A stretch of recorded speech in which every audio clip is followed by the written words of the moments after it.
Bismillah. Bismillahirrahmanirrahim. Assalamualaikum warahmatullahi wabarakatuh. Alhamdulillahirabbil alamin wa bihi nasta'inu ala umuri dunya waddin. Wassalatu wassalamu ala asyrafil anbiya'i wal mursalin wa ala alihi wa sahbihi ajmain, amma ba'du. Para jamaah, Bapak Ibu ingkang dimuliakan dening Allah Subhanahu wa taala, alhamdulillah ya, kita masih diberikan kesempatan dan masih diberikan panjang umur menemui mendapati bulan Ramadan, yang dimana dalam suatu asar bahwasanya ada, saya lupa sahabat siapa, saya lupa, ada dua orang itu yang salah satunya itu semangat ibadah bahkan meninggal di medan jihad, yang satu lagi itu biasa saja tapi umurnya setahun lebih lama daripada yang satunya. Maka sahabat ini kemudian bermimpi menemui dua orang tersebut, dan didapati ternyata yang masuk duluan itu orang yang setahun setelahnya meninggal, yaitu orang yang ibadahnya itu biasa-biasa saja. Nah, kemudian kabar itu sampai ke Rasulullah Shallallahu Alaihi Wasallam dan dibenarkan. Kemudian beliau bersabda kurang lebihnya, maka apa yang kau herankan gitu kan? Apa yang kau herankan? Kan dia kan mendapati setahun lebih lama. Bukankah dia mendapati bulan Ramadan? Ya kan? Bukankah dia telah sujud lebih banyak, yaitu menunaikan ibadah sholat wajib daripada orang yang satu lagi. Jadi merupakan kenikmatan yang besar sekali ketika kita itu masih mendapati bulan Ramadan. Ibarat kalau kita itu diskon besar-besaran, cuci gudang. Nah, kenapa? Bayangkan, setahun itu kan 12 bulan. Itu kita maksiat selama itu, Allah gugurkan dosa kita yang sudah lampau itu hanya dalam waktu 1 bulan. Bayangkan, itu kalau kita menghitung rugi untung ya. Kan orang yang cerdas itu kan pasti kan berpikir rugi untung. Nggih mboten. Nek jenengan melakukan, jenengan jualan lah. Jenengan nek jualan tujuannya bukan untung, kersa mboten. Capek tok kan. Jenengan melihara kambing. Ya kan? Ternyata malah nggak ada untung atau rugi. Kira-kira masih mau melihara kambing lagi mboten?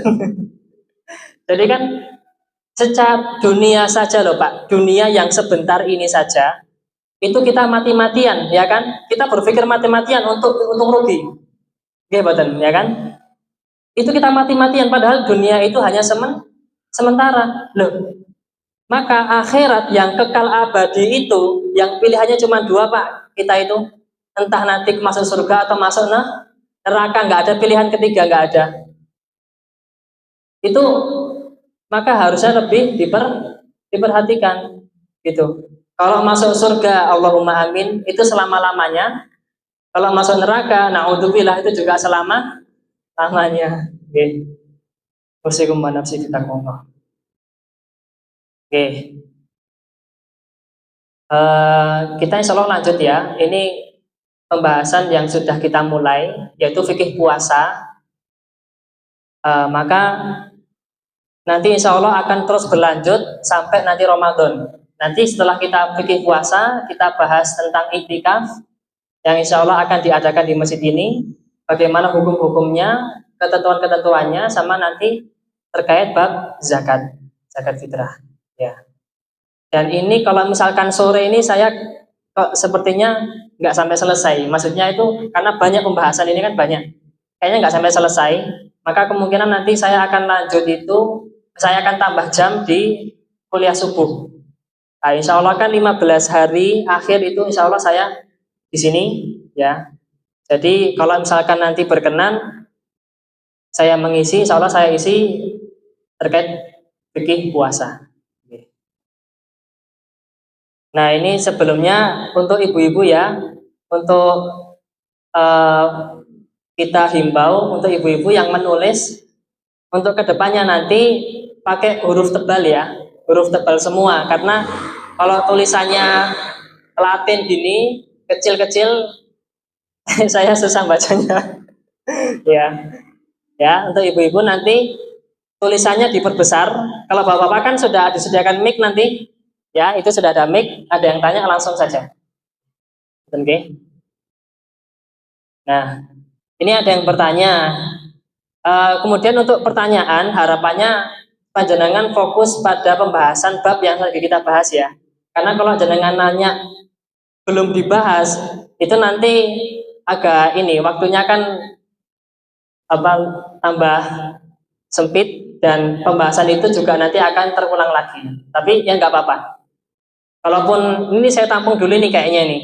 Ini kan ada pertanyaan, misalkan puasa Syawal tinggal 6 hari, tapi dia juga nggak puasa di bulan Ramadannya. Berarti kan dia kan hutang. Harusnya kan dia kan mengkodok. Apakah mengkodoknya itu di bulan Syawal, padahal bulan Syawal tinggal 6 hari.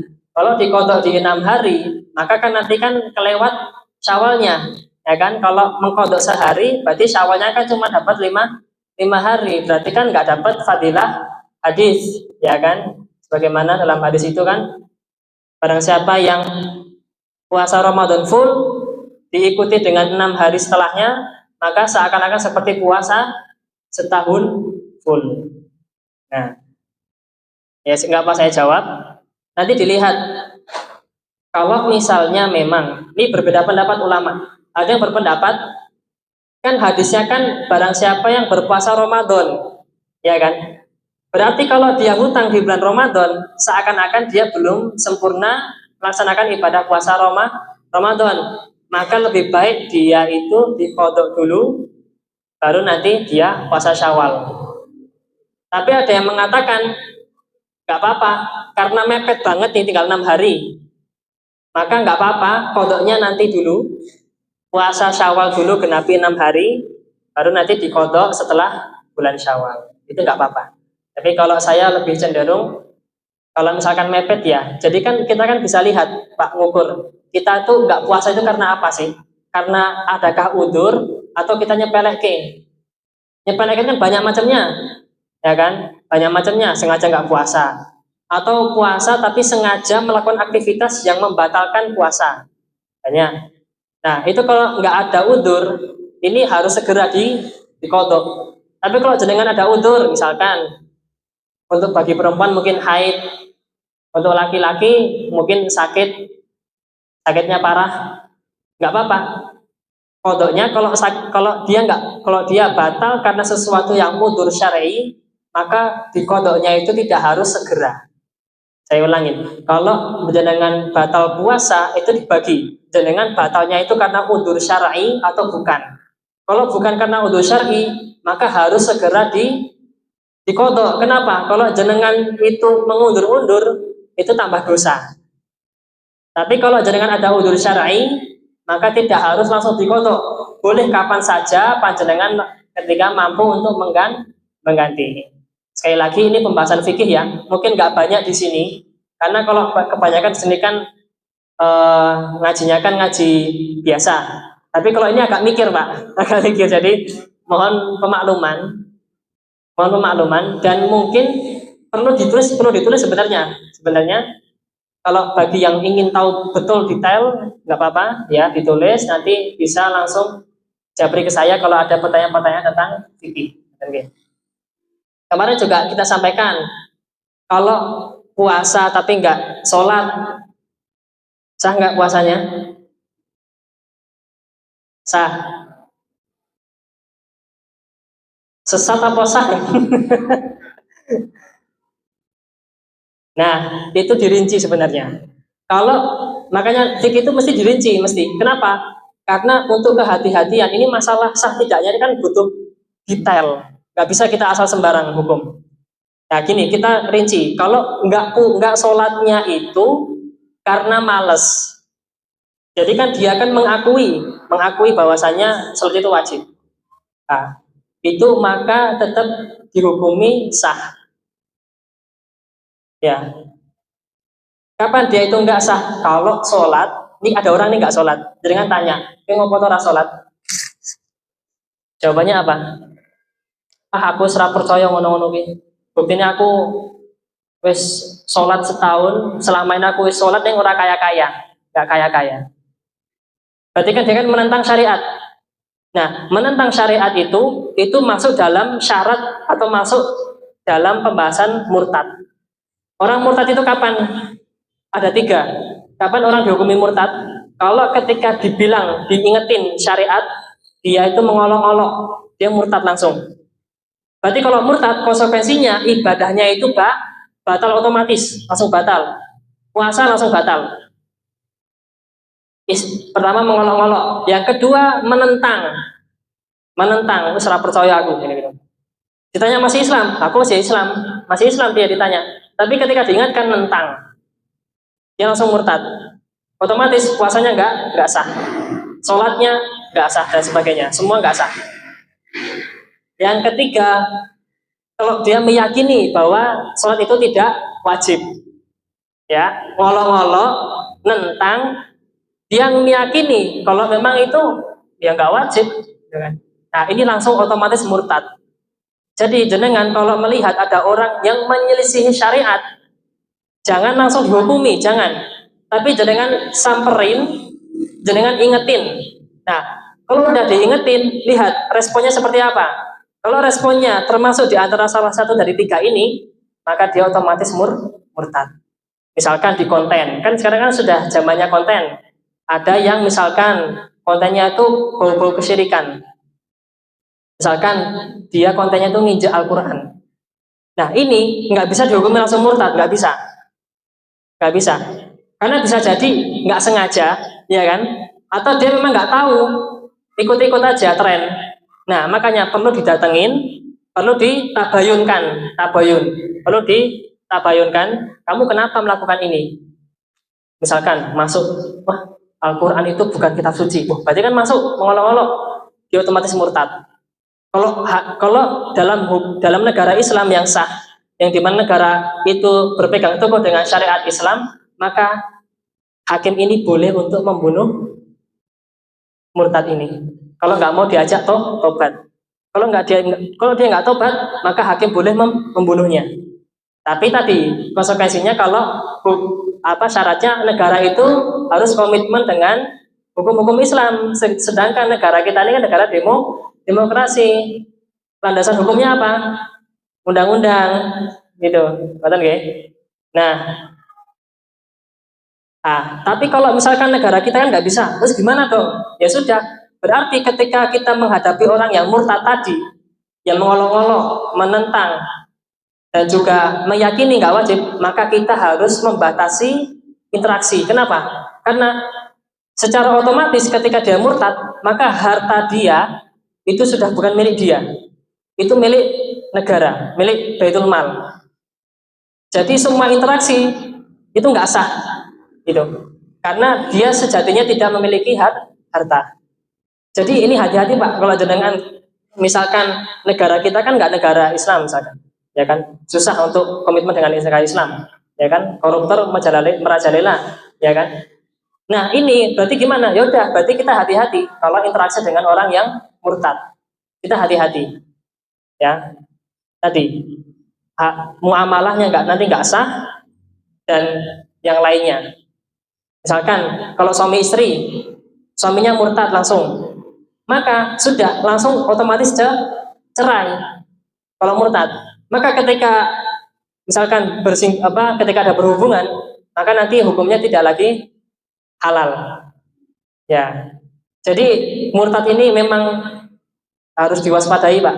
Ketika ada orang yang murtad, dengan batasi semua, langsung dibatasi interaksinya. Ya, karena semua yang melekat hukum Islam di dia itu langsung batal otomatis. Betul nggih? Oke, itu pembukaan.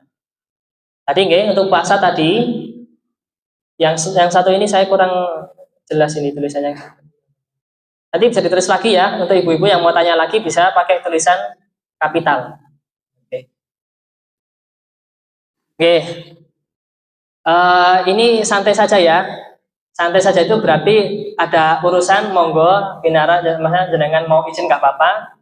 Jenengan capek bisa lendetan, oke santai mawon ya. Nggak ada ininya apa peraturan yang ketat, nggak ada. Santai mawon. Ya, sebelum kita lanjut, kita kan kemarin sudah masuk rukun puasa.